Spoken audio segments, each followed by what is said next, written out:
नमस्कार,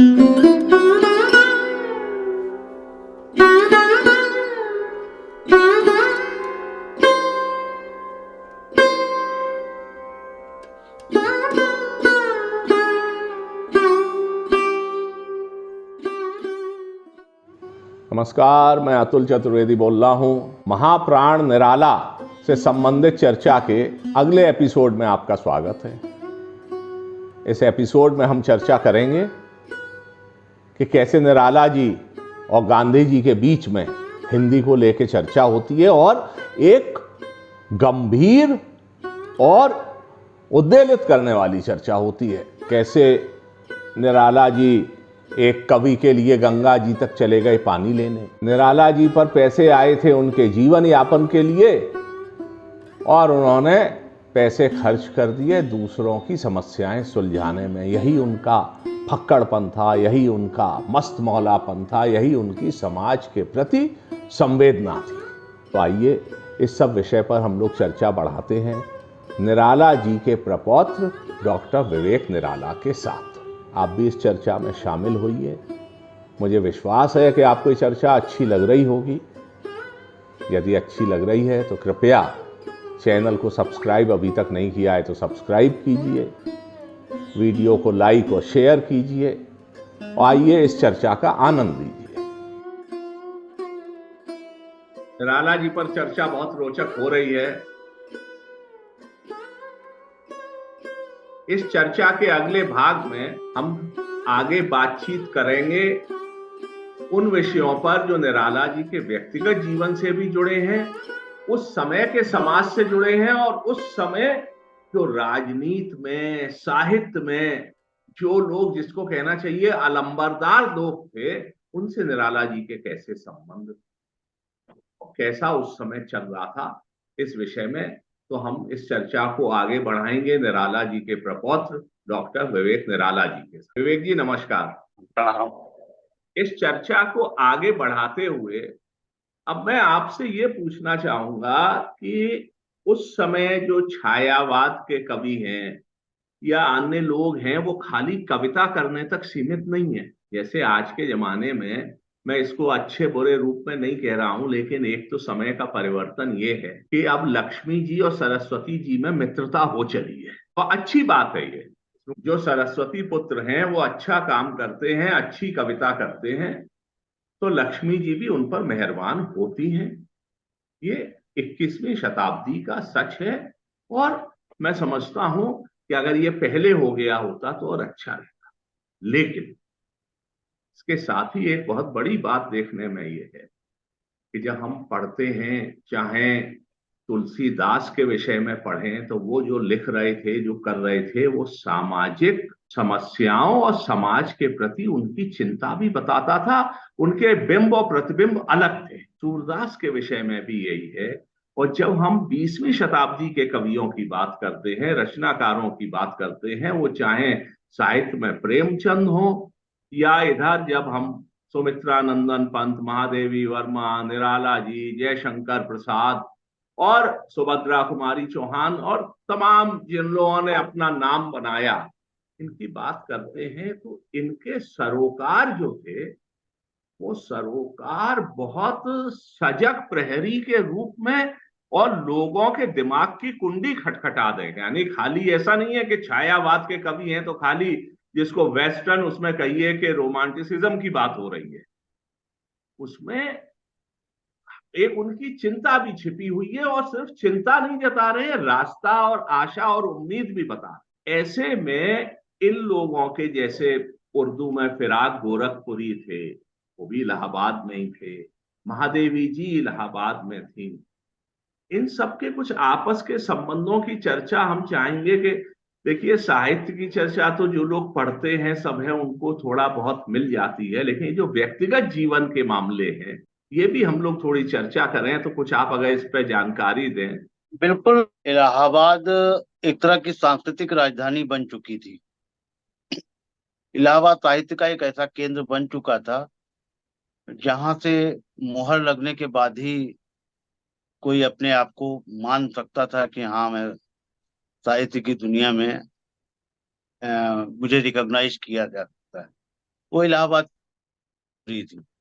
इसीलिए आप देखें तो उस पहले भी हालांकि पंडित मदन मोहन मालवीय थे, बालकृष्ण भट्ट थे, राजा पुरुषोत्तम दास टंडन थे, तमाम हिंदी से भी लोग थे, और इन सब लोगों ने अपने अपने समय में तमाम सारे काम किए थे। और फिर धीरे धीरे ये एक ऐसे सांस्कृतिक केंद्र के रूप में विकसित हुआ था कि जिसको आपने पहले ही शुरुआत में कहा कि इलाहाबाद में एक तरह की आकाश गंगा विद्यमान थी, जिसमें ढेर सारे नक्षत्र साहित्याकाश में जगमगा रहे। लेकिन इन सब के बीच एक अद्भुत तरह का संबंध था, एक बहुत स्नेह का संबंध था। आप देखिए कि प्रेमचंद और प्रसाद का संबंध, प्रेमचंद और निराला का संबंध, निराला प्रेमचंद के आखिरी दिनों पर जब बनारस जाते हैं, मिलते हैं, तो निराला ने जो लिखा है, जो प्रकाशित है, वो कितना भावुक कर। इसी तरह निराला को एक बार इलाहाबाद में रहते हुए कहीं से अफवाह सुनी कि पंत जी नहीं रहे, और निराला सारी रात पार्क में बेंच पर बैठकर रोते। तो जिस तरह से बताया जाता है कि एक स्पर्धा है, हो सकता है स्पर्धा हो, इससे इनकार नहीं किया सकता, लेकिन स्पर्धा के बावजूद एक दूसरे के स्नेह से संबंध, निराला और महादेवी के संबंध बहन भाई के, वो तो विश्वविख्यात है। एक तरह से हिंदी में तो विख्यात है ही है कि किस तरह से महादेवी जी के, और जो इधर भी व्हाट्सएप पे बहुत वायरल भी हो रहा था कि पर संस्मरण की महादेवी जी के यहाँ जाते हैं, वो कहते हैं 2 रुपए लेकर के आओ। क्या करेंगे पंडित जी, तो भैया क्या करेंगे, तो एक आज रक्षाबंधन, 1 रुपए तुम्हें देना है राखी बंधवाने को, 1 रुपए रिक्शे वाले को देना है जिससे आए हैं। यह इतना अकुंठ, इतना स्नेह का पारस्परिक संबंध, वह तो अब दुर्लभ है। अरुण कमल का संगत में एक साक्षात्कार जो अंजुम शर्मा ने लिया है, जिसमें कमल जी कहते हैं कवियों में दोस्ती नहीं हो सकती, वे तो बिच्छू होते हैं। तो ये आता है कि कवियों में दोस्ती नहीं हो सकती। उस समय का यह सच नहीं था, उस समय कवियों में दोस्ती हो सकती। अंत जी आपके कविता लिखते हैं अनामिका के कवि के प्रति, निराला कविता लिखते हैं महादेव वर्मा के प्रति, जयशंकर प्रसाद के प्रति, रामचंद्र शुक्ल के प्रति। तो यह वैचारिक असहमतियां हो सकती हैं। रामचंद्र शुक्ल से वैचारिक थी, निराला ने उपहास भी उड़ाया कि जब से एफए फेल हुआ हमारा कॉलेज का बच हुआ। लेकिन रामचंद्र शुक्ल के निधन पर जैसी कविता उन्होंने लिखी कि अमानिशा थी समालोचना के अंबर पर, उदित जगत के दिव्य कलाधर, कि आलोचना के अंबर पर तो अंधेरा छाया हुआ था, अमानिशा थी उस समय, तुम एक चंद्रमा की तरह उदित हुए। ये ये संबंधों की गहराई है। ये तो बाद की पीढ़ी में ये थोड़ा, बाद की पीढ़ियों में ये दुर्लभ होता गया, क्रमशः दुर्लभ होता गया। नहीं, और देखिए मैं ये देखता हूं कि मालूम नहीं, अगर मैं गलत हूं तो आप करेक्ट करिएगा, मैंने ये देखा कि निराला जी जब बंगाल से आए तो ओरिजिनली वो वर्तमान उत्तर प्रदेश के हैं, वहां से आते हैं तो निश्चित तौर पर कहीं ना कहीं परोक्ष में उन पर शाक्त विधि विधान का, शाक्त संप्रदाय का भी एक असर है। उनके हाँ निश्चय। उनकी कविता में सब चीज में दिखता है, लेकिन वो इसके साथ ही वैष्णव मान्यताएं दूसरे की को चैलेंज नहीं कर रहे हैं। और उसका सबसे अच्छा उदाहरण मैथिली शरण गुप्त जी वाला वो है कि जब मैथिली शरण गुप्त जी उनके घर पहुंचते हैं तो निराला जी खुद गंगा जी गए हैं, उनको बैठा के अपने हाथ से घड़ा धो के मांझ के वो गंगा जल लाए हैं कि भाई आप शुद्ध वैष्णव हो, घर का पानी दे सकता था, लेकिन आपकी शुद्धता के लिहाज से उसका सम्मान करते हुए ये है। तो ये अब एक अद्भुत किस्म का ये रिश्ता था। और अगर कोई कहे, हो सकता है कि कविता में बेहतरी की प्रतिस्पर्धा हो, लेकिन व्यक्तियों में तो भाई मुझे तो बहुत साम्य दिखता है, एक दूसरे के प्रति संवेदना बिल्कुल और रखता दिखती। बिल्कुल, जैसे तो खड़ा कर देते हैं कि पंत और निराला, लेकिन इन लोगों के बीच में कितना पूर्ण संबंध था। मैथिली शरण दद्दा वाले उसका आपने जिक्र किया ही, फिराक के साथ लड़ाई भी थी। तमाम सारी असहमतियां फिराक फिराक कहते थे कि तुम्हारी हिंदी में है क्या। कहते थे दोनों साथ में बैठकर पीते भी थे और लड़ते भी थे, और फिर भी दोस्ती अच्छी थी। कि रमेश चंद्र द्विवेदी ने, जिन्होंने फिराक पर ढेर सारे संस्मरण लिखे, उन्होंने बताया कि सुबह से ही फिराक तैयारी करने लगते थे कि आज निराला आने वाले हैं। तो इतना अद्भुत, इतना मैत्रीपूर्ण संबंध, यह तो निश्चय ही और आप देखिए कि महावीर निराला की किस तरह के संबंध हैं, और कितना स्नेह का ये जो महावीर साहब द्विवेदी निराला को। आपने फिराक साहब का बताया कि तुम्हारी हिंदी में क्या है, तो ऐसा ही कुछ एक महात्मा गांधी का भी किस्सा है, अगर वो आप बताएं कि हिंदी में हाँ, रविन्द्रनाथ टैगोर नहीं है, वो क्या उन्होंने किस्सा कहा, है? उन्होंने कह दिया कि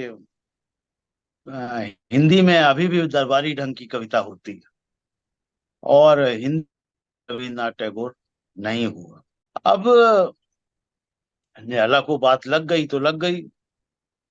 ने गांधी जी से मिलने की इच्छा जाहिर की, और यह कि मैं गांधी को करेक्ट करूंगा, उन्हें बताऊंगा कि हिंदी में क्या क्या है। से भेंट हुई निराला की, और यही इलाहाबाद में ही, और गांधी ने 5 मिनट का वक्त दिया निराला को। निराला गए और निराला ने पूछा कि आपने कितना पढ़ा है। गांधी ने कहा कि मुझे ही नहीं, तो गुजराती जानता हूँ। गांधी से मिलने गए तो गांधी ने 5 मिनट का वक्त दिया। निराला ने गांधी से पूछा कि आपने हिंदी में कितना पढ़ा है और क्या पढ़ा है? आप कैसे कह सकते हैं कि हिंदी में अभी आपने मुझे पढ़ा है? गांधी ने बताया कि उन्हें बहुत हिंदी नहीं आती, गुजराती आती है और थोड़ी बहुत हिंदी आती है, और इतना वक्त भी नहीं है कि मैं सारा साहित्य पढ़ सकूं। ढेर सारे तर्क अपने दिए, लेकिन वक्त खत्म हो चुका था 5 मिनट का। गांधी अहिंसक आदमी थे, तो वह वक्त खत्म हो जाने के बाद मौन धारण कर लेते। गांधी चुप हो गए। निराला अपना बड़बड़ाते रहे। जब उन्होंने देखा एक अकेला आदमी कब तक एकालाप करता, जब उनको लगा कि संवाद की कोई स्थिति बन ही नहीं रही है, तो उन्होंने कहा कि सीधे सीधे वो इस निष्कर्ष पर पहुंच गए कि उनके हाथ के लोग जितना उन्हें बताते हैं, उतना ही गांधी हिंदी साहित्य के बारे में समझते हैं। गांधी के पास इतनी फुर्सत भी नहीं है कि समूचे हिंदी साहित्य को पढ़ सकें। तो ये लोगों के द्वारा फीड किया हुआ एक जिसको कहें कि एक इस तरह पेंट की हुई एक इमेज है हिंदी साहित्य के बारे में, कि हिंदी साहित्य में अभी भी दरबारी ढंग की कविता होती। तो निराला ने इस पूरी बातचीत को लिखा भी है, और यह लिखते हुए निराला ने एक कथा सुनाई है। मैं समझ गया बापू को भी और बापू के उस घोड़े को भी। फिर उन्होंने वो कथा सुनाई है कि एक आदमी के पास एक आदमी उसे मांगने गया, उस व्यक्ति का मन नहीं रहा होगा घोड़ा देने का। उसने कहा कि घोड़ा है नहीं, कहीं गया है। निन्नाने की आवाज आई। उस आदमी ने जो मांगने गया था घोड़ा, उसने कहा कमाल करते हैं, आप कह रहे हैं घोड़ा है नहीं, घोड़ा तो निन्ना रहा है। तो उस घोड़े के मालिक ने घोड़े की आवाज सुनी, लेकिन मेरी आवाज नहीं सुनी। तो इस घटना का जिक्र करते हुए निराला लिखते हैं कि मैं बापू की आवाज भी समझ गया और उनके घोड़े की भी। तो निष्कर्ष ये कि हिंदी का प्रश्न हो, मैंने कहा ना कि जैसे छायावाद पर आक्रमण हो, हिंदी पर आक्रमण हो, वह निराला व्यक्तिगत रूप से अपने ऊपर ले लेते थे और उसका जवाब देने के लिए तत्पर हो जाते थे। तो इसलिए वो नेहरू से लड़ सकते हैं, गांधी से लड़ सकते हैं, हाँ, लेकिन पक्ष सही हो। अच्छा, नेहरू और निराला के संबंध कैसे थे? नेहरू और निराला के संबंध आत्मीय थे, अच्छे थे। नेहरू हाँ, ये भी एक देखने और सोचने वाली बात है कि ये एक वह समय था जब राजनेताओं के संबंध साहित्यकारों से और कलाकारों से थे। वो उनसे सीधे संवाद कर सकते थे, जो बाद में धीरे धीरे समाप्त होता गया। लोग पहचानते भी नहीं हैं अब कि कौन अपनी फील्ड का कितना बड़ा रचनाकार है, कितना बड़ा कलाकार है। लेकिन और निराला के संबंध से नेहरू के आलोचक भी थे। निराला में नेहरू की आलोचना भी कई बार मिलती है। आप ऐसे देखिए मैंने कि एक किस्सा पढ़ा है कि नेहरू जी चीन का दौरा करके आए थे और उनका रामचंद्र भाषण हो गुहा रहा ने था, तो वो जरा रामचंद्र बताएं। गुहा ने उस घटना को चीन से लौटे थे नेहरू, और यहीं इलाहाबाद में ही, जो अब का प्रयागराज है, पहले का इलाहाबाद, तो चौक में की एक सभा होनी थी। नेहरू जी की। निराला नेहरू की हाँ, निराला नेहरू के आलोचक थे, लेकिन फिर भी नेहरू, फिर वही बात आ जाती, संबंध। तो नेहरू की सभा में तो निराला को पहुंचना ही था, और नेहरू की सभा में निराला जाएंगे तो आगे ही बैठेंगे, क्योंकि बाकी लोगों को तो मालूम है कि निराला का कद क्या है, तो आगे ही बैठे थे। और नेहरू मैंने जी आए पढ़ा और है कि वो अखाड़े में कसरत कर रहे थे, तो वैसे ही तेल चुपड़ा है और अंगोछा बांधे पहुंच गए हैं सभा में। वो तो निराला की तो वह ध्वजा ही थी कि हाँ, वह परिधान की कहाँ परवाह करते थे। वो तो हाँ, जैसे हैं वैसे ही चल पड़ते थे। जी। तो वैसे ही अखाड़े में रहे होंगे, पता चला होगा, तो वैसे ही मिट्टी लपेटे, वैसे ही हो सकता है उघारे बदन अम, चले गए हों। तो खैर चले गए, और उन्होंने अपना भाषण शुरू किया, तो निराला ने मुंह फेर लिया। निराला मुंह फेर करके बैठे, सीधे, आई कांटेक्ट नहीं। तो नेहरू ने देखा निराला को, और नेहरू ने कहा कि अभी मैं चीन गया था, और वहां मैंने एक कथा सुनी कि एक राजा के दो बेटे थे, जो राजनीति में सक्रिय था, और दूसरा था जो कवि था। जी। तो राजा के सामने जब उत्तराधिकार का प्रश्न आया, तो उसने कहा कि मेरा लायक बेटा तो वही है जो कवि है। तो नेहरू ने कहा कहा कि इस तरह से मैं, आप समझिए, तो मैं एक नालायक बेटा हूं जो राजनीति में आया हुआ हूं। और कहते कहते नेहरू ने अपने गले से जो उन्हें मालाएं पहनाई गई थी, उनमें से एक माला उठाई और इस तरह से फेंक करके सामने की ओर फेंका कि वह सीधे निराला के गले में जा पड़ी। तो यही मैं कहता हूँ कि उस समय के लोगों के आत्मीय संबंध इस तरह के थे कि असहमति का साहस था, और उन असहमतियों को स्वीकार करने वाला उदार हृदय भी, कि अगर कोई हमसे असहमत है तो असहमत हो सकता है, लेकिन यह यह तो हम लोगों की पीढ़ी में विकसित हुआ है ना। हमारे साथ नहीं वो शत्रु हैं, जी बिल्कुल। यह तब नहीं था। हमारे साथ नहीं वो शत्रु हैं। हो सकता है जो हमारे साथ नहीं है वह हमारे आलोचक हो सकते हैं, हम उनसे असहमत हो सकते हैं, लेकिन उनकी असहमति के अधिकार की, उनकी असहमति के विवेक की रक्षा भी हमें ही करनी। अच्छा, एक बहुत बड़ा प्रश्न लोग करते हैं, निराला जी की कविताएं हैं, उसके अलावा उन्होंने गद्य और निबंध भी लिखे जिनकी उतनी चर्चा नहीं होती है। हालांकि जितना मैंने देखा है, समझा है कि चतुरी चमार वाली चीज हो, कुल्ली भाट हो, और भी जो उनका लेखन है वो सामाजिक सरोकारों से है, और उस समय के लिए वो बहुत सटीक और उस समय की जरूरत को बताता है। और बल्कि मैं तो ये कहूंगा कि जो उससे एक शताब्दी पहले जिस तरफ राजा राममोहन रॉय वगैरह देख रहे थे, उनका वो बात दूसरी थी कि वो उस समय वो देख रहे हैं सती प्रथा को। तो निराला जो है वो जाति प्रथा और इस किस्म की चीजों को अपने लेखन के माध्यम से देख रहे हैं। लेकिन जो, क्या आपको लगता है कि अभी उसका समय आएगा जब लोग उनके उस गद्य लेखन को पहचानेंगे, या क्या है? हाँ, निश्चित रूप से हमें आशा तो रखनी ही चाहिए। अ, अब ये होता है कई बार कि कोई एक विधा एक रचनाकार के साथ प्रमुख रूप से जुड़ जाती है, उसकी बाकी उसकी रचनाओं का तरह से उन्हें नहीं देख पाते। दुष्यंत कुमार के लिए जिस तरह से जाने गए, बाकी उनके गीत और उनकी और कविताएं, वह दुष्यंत कुमार के साथ चीजें नहीं पहचानी गई। तो ये कई बार होता है कि एक रचनाकार के साथ एक विधा इस तरह से चिपक जाती है कि फिर हम बाकी नजरअंदाज, अ, उन, उनकी ओर हमारा ध्यान नहीं जाता। तो कविता में जिस तरह से निराला ने जो क्रांति की, मुझे लगता है कि एक बड़ा कारण था कि निराला महाकवि तो मान लिए गए, लेकिन निराला के गद्य की चर्चा कम हुई। जबकि निराला खुद कहते हैं कि गद्य जीवन संग्राम की भाषा है, या निराला की हुई आलोचना, निराला कहते हैं कि आलोचना साहित्य का ज्ञान कांड है। निराला ने आलोचना भी की। निराला ने एक तरह से कथा साहित्य में ढेर सारा काम किया।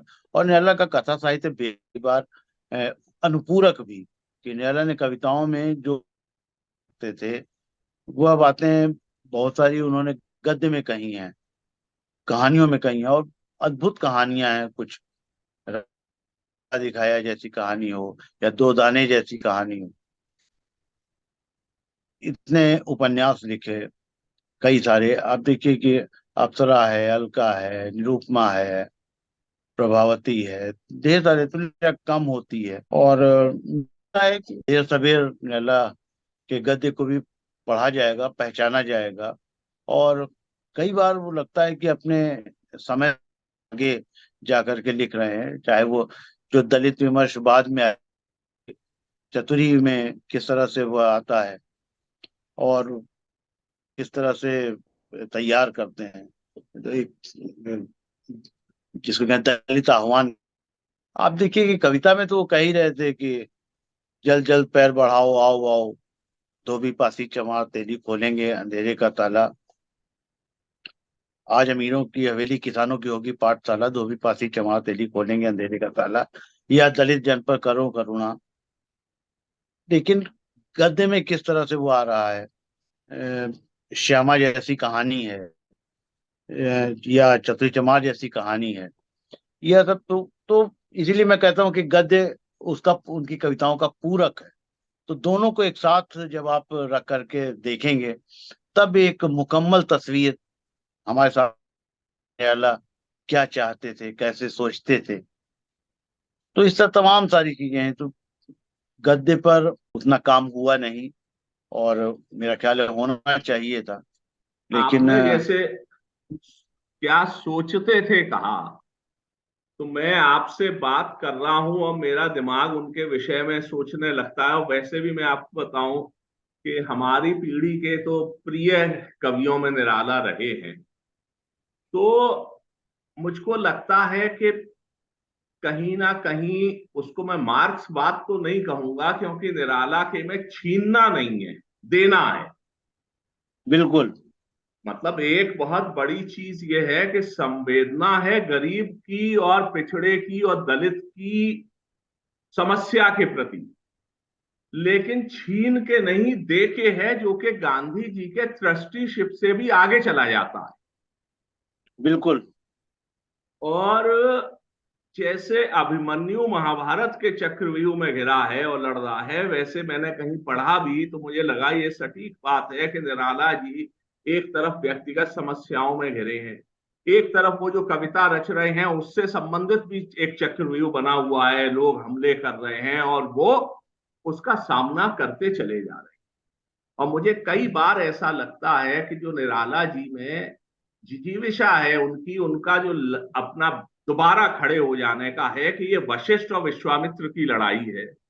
कि विश्वामित्र बार बार राज ऋषि से ब्रह्म ऋषि और महाकवि, और आखिर में महाकवि क्या, वो महाप्राण हो गए निराला जी। हम अपनी इस बात को, अब हमारी चर्चा बहुत अच्छी रही है और समय का वो है, लेकिन अगर एक चर्चा नहीं होगी तो ये चर्चा अधूरी रह जाएगी। और वो चर्चा ये है, मित्रवर विजय होगी ना, समर यह नहीं रहा नर वानर का राक्षस से रण, उतरी पा महाशक्ति रावण से आमंत्रण, अन्याय जिधर है उधर शक्ति। ये क्या निराला जी के जीवन में कई बार ये, इसको आप जो रामचंद्र जी का डिप्रेशन यहां दिखा है, बेबसी दिखी है, ये क्या निराला की बेबसी है? आप अन्याय देखें जिधर है तो उधर शक्ति।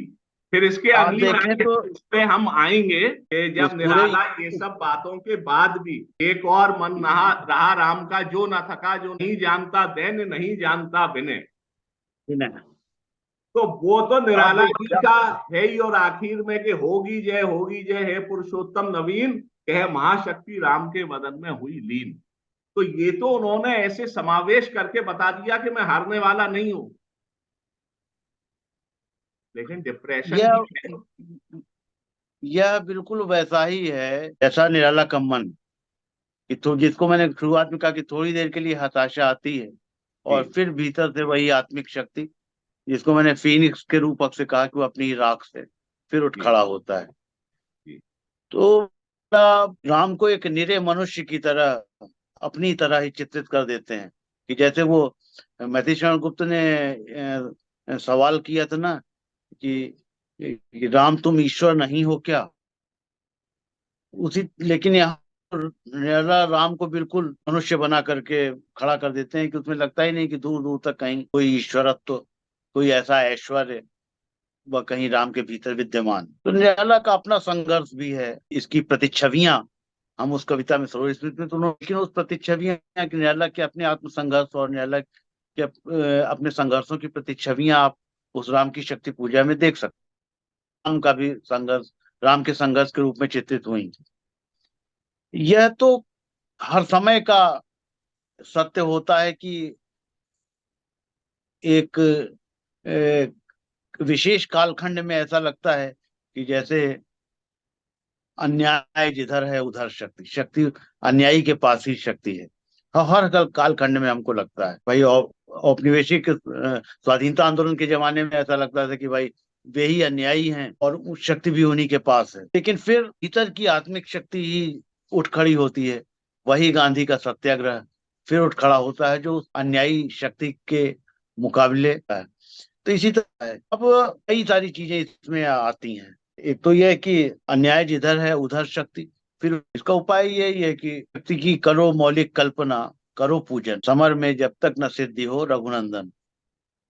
तो शक्ति की मौलिक कल्पना, अब ये बड़ा पद है कि उस जो शक्ति अन्यायी की ओर है, अन्याय की ओर है, उसके बरक्स आपको एक समानांतर, जिसको मैं कहता हूँ उसकी एक समानांतर शक्ति की मौलिक कल्पना करी। आप देखिए कि राम ने मौलिक कल्पना की, एक संयुक्त मोर्चा बनाया री जी का, और गांधी ने शक्ति की मौलिक कल्पना की और एक दूसरी तरह से खड़ा किया। तो यह एक सामान्य ऐसा इसको नहीं ले सकते, क्योंकि ये कविता बहुपरतदार है, मिथकीय, जिसको कहते हैं कि एक अ, एक जिस पूरा कथा को लेकर के और निराला इसको एक इतने सारे अर्थ भर देते हैं इस एक कथा में, अनेक अर्थों से। आप स्वाधीनता आंदोलन के दृष्टिकोण से देखें तो आपको पूरी स्वाधीनता रूपक लगने लगेगी। निराला के निजी जीवन के कोण से देखें तो वह निराला के निजी जीवन के कोण से निराला को बिंबित करने लगेगी। तो जैसे बड़ी कविता में जितनी अर्थ की जितनी संभावनाएं होती हैं, बड़ी कविता दरअसल होती भी वही है कि जिसमें हर आने वाला समय अपने अपने समय के अनुसार अर्थ भरता है। तो ये वैसे ही है कि हमारे समय का सूक्ति वाक्य है ये, कि शक्ति की करो मौलिक कल्पना, या अन्याय जिधर है उधर शक्ति, या आराधन का दृढ़ आराधन से दो उत्तर। लेकिन वो जो सबसे बड़ी बात है कि इतनी विषमताओं के बावजूद अंत में पॉजिटिविटी है। अंत में हर चीज में उम्मीद और आशा की किरण है। और हाँ एक जो हम लोगों का वार्तालाप तो ये ऐसा है कि इस पे न जाने कितना हम लोग समय लगा दें, लेकिन मुझे आपके समय का भान है। लेकिन एक चीज ये है कि इलाहाबाद में मतलब कवि निराला थे, सब थे, लेकिन एक व्यक्ति भी ऐसा था कि जो किसी को सर्दी में ठिठुरते देखे तो खुद भी बहुत संपन्न ना होते हुए अपने कपड़े उन्हें दे देता। किसी के यहाँ शादी है तो अपने घर के राशन की परवाह ना करते हुए और उसकी शादी में दे देता था, और महादेवी जी ने जहां उन पर लेख लिखा है उसमें चिंता व्यक्त भी की है। तो निश्चित तौर पे निराला जी महान कवि थे, महान साहित्यकार थे, और विपरीत परिस्थितियों में निखर के आए एक महान व्यक्ति थे। और मुझे लगता है कि हमारी तो ये, हम इस लायक नहीं है कि हम उनके व्यक्तित्व का एक जरा कोटिशांश भी इसमें कुछ कर सकें, कह सकें, लेकिन हम समझते हैं कि हमारा ये एक किस्म का यज्ञ है जिसमें मैं कोशिश करता हूं कि विभूतियों, खास तौर से इलाहाबाद से जुड़ी विभूतियों के विषय में कुछ चर्चा करूं। तो मुझे लगता है कि मैं कुछ सार्थक काम कर रहा हूं, और आपने इसके लिए समय दिया, इसके लिए आपका बहुत मैं आभारी भी हूं।